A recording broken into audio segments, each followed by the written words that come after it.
O'zbekiston Respublikasi Prezidenti Shavkat Mirziyoyev kimyo sanoatidagi loyihalar ijrosi va tarmoqni diversifikatsiya qilish bo'yicha rejalar taqdimoti bilan tanishdi.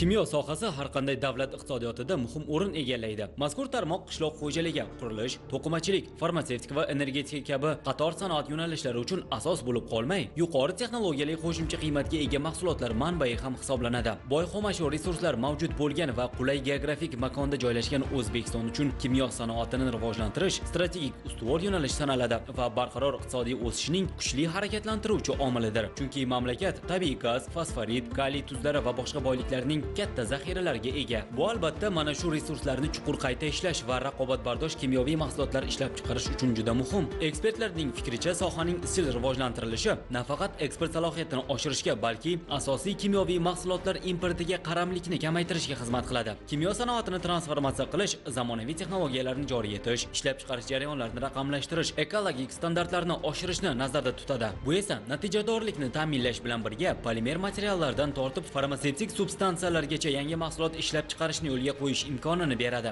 Bunday modernizatsiya tadbirlari o'z navbatida global ishlab chiqarish zanjirlariga integratsiyani ham kuchaytiradi. Bundan tashqari, kimyo sohasi an'anaviy tarzda, ayniqsa sanoat klasterlari joylashgan hududlarda bandlik darajasining ortishini ta'minlaydi. Yana bir e'tiborli jihati, zamonaviy kimyo korxonalarining barpo etilishi bilan infratuzilma rivojlanadi. Mutaxassislar malakasini oshirishga e'tibor kuchayadi va hududlarda aholi turmush darajasi yuksaladi. Kimyo sanoatining rivojlanishi mashinasozlik, logistika, ta'lim, fan va innovatsiyalar kabi ko'plab sohalar ravnaqiga turtki beradi. Davlatimiz rahbari shularni inobatga olgan holda mamlakatimizda xom ashyo qazib olishdan tortib tayyor mahsulot ishlab chiqarishgacha bo'lgan tizimli texnologik zanjirlarni yaratish muhimligiga alohida e'tibor qaratmoqda. Zamonaviy kimyo sanoati bu faqatgina ishlab chiqarish emas, balki ekologik mas'uliyat hamdir. Yashil texnologiyalarga o'tish, yopiq ishlab chiqarish sikllari, zararli chiqindilarni kamaytirish va chiqindilarni qayta ishlash barqaror rivojlanishning muhim qismi sanaladi. O'zbekiston mazkur yo'nalishda allaqachon amaliy qadamlarni tashlagan. Kimyo sohasini izchil transformatsiya qilish ushbu jarayonni tezlashtirish imkonini beradi. So'nggi 8 yilda sanoat ishlab chiqarishida kimyo tarmog'ining ulushi 7-8% gacha yetdi. 2024-yil yakunlari bo'yicha mamlakatimizda kimyo mahsulotlarining umumiy hajmi 1.4 milliard dollar deb baholanmoqda. O'zbekiston kimyo sanoatining asosiy ishlab chiqaruvchilari Navoiy Azot, Maksam Chirchiq, Farg'ona Azot, Amafos Maksam, Uskor Gas Chemical va Shortan Gas kimyo majmuasi kabi yirik korxonalardan iborat. Ushbu zavodlar o'g'itlar, noorganik reagentlar va polimerlar ishlab chiqarishga ixtisoslashgan. Shuningdek, Dehqonobod kaliy zavodi, Qo'ng'irot soda zavodi va Qizilqum fosforit majmuasi soda, fosfatlar va texnik kimyo mahsulotlari ishlab chiqarish orqali soha rivojiga katta hissa qo'shmoqda. Bunday mahsulotlar bugungi kunda mustaqil davlatlar hamdo'stligi mamlakatlari, shuningdek, Afg'oniston, Eron, Xitoy, Pokiston va Turkiyaga ham yetkazib berilmoqda. Biroq asosiy ustuvorlik ichki bozorga qaratilgan bo'lib, umumiy ishlab chiqarish hajmining o'rtacha 35% qismi eksportga yo'naltiriladi. O'zbekiston kimyo tarmog'i yetuk va barqaror yo'nalishlarni mineral o'g'itlar, noorganik kimyo, rivojlanayotgan gaz kimyo va polimer mahsulotlari ishlab chiqarish bilan uyg'unlashtiradi. Mutaxassislarning ta'kidlashicha, kichik hajmli, maxsus va iste'mol kimyosini rivojlantirishga, ya'ni yuqori qo'shimcha qiymatga ega mahsulotlarga ham e'tibor qaratish zarur. Qayd etish lozimki, kimyo majmuasining tizimli transformatsiyasi 2019-2030-yillarga mo'ljallangan O'zbekiston kimyo va gaz kimyo sanoatini strategik rivojlantirish maqsadli dasturi doirasida amalga oshirilmoqda. Unga ko'ra 31 ta investitsiya loyihasi amalga oshirilishi rejalashtirilgan. Mineral o'g'itlar sohasida 12 ta, polimer mahsulotlar ishlab chiqarish bo'yicha 3 ta yirik loyiha va kichik hajmli kimyo sohasini rivojlantirish bo'yicha 16 ta loyiha. O'rta muddatli istiqbolda O'zbekiston kimyo sanoati o'sish salohiyati juda yuqori deb baholanmoqda. Tarmoqning asosiy o'sish drayveri ichki bozor bo'lib qoladi. Barqaror iqtisodiy o'sish va jadal rivojlanayotgan sanoat tarmoqlari, xususan to'qimachilik, avtomobilsozlik va qurilish sohalarida tola, plastik, bo'yoq, kompozit va sanoat kimyo mahsulotlariga talabni oshirmoqda. Sug'oriladigan yerlar miqdorining kengayishi tufayli qishloq xo'jaligida yuqori hosilli navlarni yetishtirish, mineral o'g'itlar va pestitsidlarga bo'lgan ehtiyojni oshiradi. Energetikaga investitsiya yo'naltirish orqali yashil elektr manbalarini barpo etish, avvalo tabiiy gazni elektr energetikasida foydalanishdan gaz kimyo tarmog'iga yo'naltirish imkonini beradi. Umuman olganda, amalga oshirilayotgan dasturlar qulay investitsion muhitni hisobga olgan holda mutaxassislar O'zbekiston kimyo sanoati yaqin 5-10 yilda barqaror o'sish sur'atlarini namoyon etishi va yangi industrial iqtisodiyotda markaziy o'rinlardan birini egallashi mumkinligini aytmoqdalar. Mutaxassislarning ta'kidlashicha, kimyo sanoati yuqori texnologiyali differensiyaga ega ko'p bosqichli ekotizim bo'lib, unda har bir segment o'z texnologiyasi, bozori va sarmoyasiga xos xususiyatlarga ega. Shuning uchun ham tarmoqni samarali rivojlantirish har bir yo'nalish yoki yirik loyiha bo'yicha aniq strategik yondashuvni talab qiladi. Ushbu barcha yo'nalishlarda ko'rilayotgan tizimli chora-tadbirlar tufayli O'zbekiston kimyo sanoatini o'z resurs bazasiga va moslashuvchan o'zaro to'ldiruvchi ishlab chiqarish arxitekturasiga ega sanoat tarmog'iga aylantira oladi.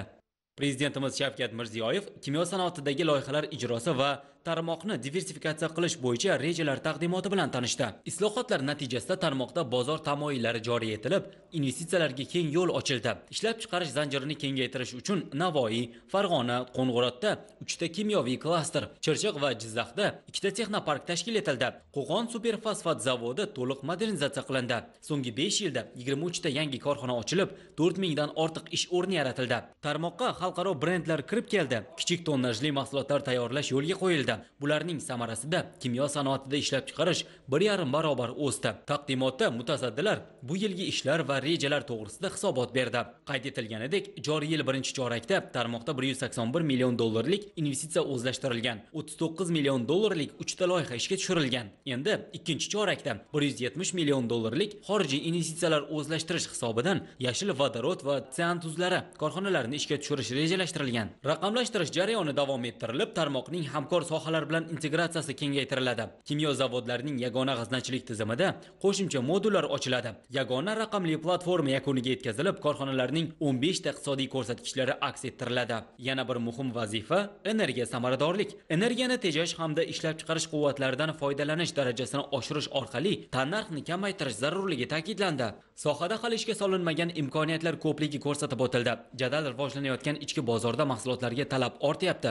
Jahon bozoridagi barqaror sharoit ham yangi vazifalar qo'ymoqda. Shu bois tarmoqni tarkibiy jihatdan o'zgartirish, mahalliylashtirish va qo'shilgan qiymatni oshirish chora-tadbirlari muhokama qilindi. Mutasaddilarga hozirgi zamon talablari va kelgusi iqtisodiy prognozlar asosida kimyo sanoatini rivojlantirish bo'yicha yangi dastur ishlab chiqish vazifasi qo'yildi. Bunda yangi yo'nalishlarni o'zlashtirish orqali tarmoqni diversifikatsiya qilish, yuqori qo'shilgan qiymatli mahsulotlar ishlab chiqarishga alohida ahamiyat qaratish zarurligi ko'rsatib o'tildi. Kimyo sanoatini modernizatsiya va diversifikatsiya qilish bo'yicha muhim rejalarni amalga oshirish uchun ta'kidlanganidek, O'zbekiston muhandislik va ilmiy kadrlar tayyorlash masalasini tizimli ravishda hal etishi, shuningdek, oliy ta'lim muassasasi fan ishlab chiqarish zanjirini yo'lga qo'yishi zarur. Kadrlar tayyorlash va ularni ishlab chiqarishga jalb etish, ilmiy texnologik bazani rivojlantirishga qaratilgan ko'p bosqichli dasturni amalga oshirish taklifi bildirildi. Ushbu dastur doirasida kimyo sanoati uchun kadrlar tayyorlash va qayta tayyorlash markazini tashkil etish ko'zda tutilgan bo'lib, u o'quv ishlab chiqarish klasteri shaklida o'z laboratoriyalari, texnologik liniyalari va pilot qurilmalariga ega bo'ladi. Markaz o'rta bo'g'in mutaxassislari va boshlang'ich darajadagi muhandislarni tayyorlash, shuningdek, amaldagi korxonalar mutaxassislarini qayta tayyorlash bilan shug'ullanadi. Ilgari surilgan tashabbuslar qatoridan mamlakatning yetakchi oliy ta'lim muassasalaridagi kimyo kafedralarini modernizatsiya qilish bo'yicha alohida dasturni ishga tushirish ham o'rin olgan. Mazkur dastur metodologiyani yangilash, ilmiy va laboratoriya bazasini takomillashtirish, shuningdek, kimyoviy texnologiya, polimer materiallar, ekologiya, avtomatlashtirish va raqamli modellashtirish kabi asosiy yo'nalishlarda muhandislik markazlari va ishlab chiqarish jarayonlarini simulyatsiya qilish tizimlarini yaratishni o'z ichiga oladi. Tashabbuslardan yana biri Himpro nomli sohaviy kasbiy rivojlanish platformasini yaratishni ko'zda tutadi. Bu platforma kimyo texnologik va shu sohaga yaqin yo'nalishlarda ta'lim olayotgan talabalar uchun ishlab chiqarish amaliyotini tashkil etishga qaratilgan. Bular natijasida mamlakatimiz har yili kimyo sohasi uchun 2-3 ming nafar malakali mutaxassis muhandislar tayyorlash imkoniyatiga ega bo'lishi mumkin. Prezidentimiz huzurida kimyo sanoati birinchi choragida qilingan ishlar va ikkinchi chorak bo'yicha belgilab berilgan vazifalarni qanday qilib va qaysi muddatlarda amalga oshirish bo'yicha yig'ilish bo'lib o'tdi. Birinchi chorakda kimyo sanoati tomonidan 3.7 trillion so'mlik kimyo mahsulotlari ishlab chiqarishga erishildi. 115 million dollarlik eksport mahsulotlari va 181 million dollarlik xorijiy investitsiyalarni o'zlashtirish bo'yicha ishlar amalga oshirildi. Shu bilan birgalikda ikkinchi chorakda kimyo korxonalarida yil boshida yig'ilib qolgan juda katta miqdordagi mineral o'g'itlarni kamaytirish bo'yicha topshiriqlar berilgandi. Bu bo'yicha birinchi chorakda alohida ishchi guruhlar tashkil qilinib, chora-tadbirlar belgilab olingandi va shu bilan birgalikda fonddan ajratiladigan mablag'larni to'g'ridan to'g'ri fermer va klasterlar hisob raqamlariga va o'sha hisob raqamlardan to'g'ridan to'g'ri mahalliy mineral o'g'it ishlab chiqaruvchi korxonalardan sotish mexanizmini joriy etildi va bu mexanizmni hisob palatasi va boshqa mutasaddi korxona idoralari bilan birgalikda birinchi kvartalda va hozirgi kungacha 550 ming tonna mineral o'g'itlarni zaxirasi kamaytirishga erishildi. Birinchi chorakda debitor qarzdorlik 1.8 trillion so'mdan 1.1 trillion so'mga kamaytirildi va kreditor qarzdorlik 3 trillion so'mdan 3.8 trillion so'mga kamaytirilishga erishildi. Shu bilan birgalikda ikkinchi chorakda o'zida kamida 30% ga debitor kreditorda qarzdorliklarni kamaytirish bo'yicha topshiriqlar berildi. Bu bo'yicha alohida chora-tadbirlar belgilab olindi va ijroga qaratildi. Raqamlashtirish bo'yicha ham hisob palatasi bilan birgalikda moliyaviy modellar ishlab chiqarilib, uni ham hozirgi kunda amalga oshirish ishlari olib borilmoqda. Kimyo sanoati aksiyadorlik jamiyatida va uning tarmoq korxonalarida avtomatlashtirilgan axborot analitik markazi hozirgi kunda amalga oshirilmoqda va ikkinchi chorak yakuni bilan to'liq ishga tushiriladi. Yig'ilishda shu bilan birgalikda kimyo sanoatini yangi pog'onaga olib chiqish bo'yicha ham topshiriqlar berildi. Shu paytgacha qabul qilingan qarorlarni qaytadan ko'rib chiqib va hozirgi kunda yangi innovatsion loyihalar, yangi pog'onaga olib chiqish uchun qo'shilgan qiymatli mahsulotlar ishlab chiqarish uchun yangi investitsion loyihalarni 2 hafta muddatda o'rganib chiqib, qaror loyihasini tayyorlab kiritish topshirig'i berildi. Bu bo'yicha barcha ishlar amalga oshirilmoqda.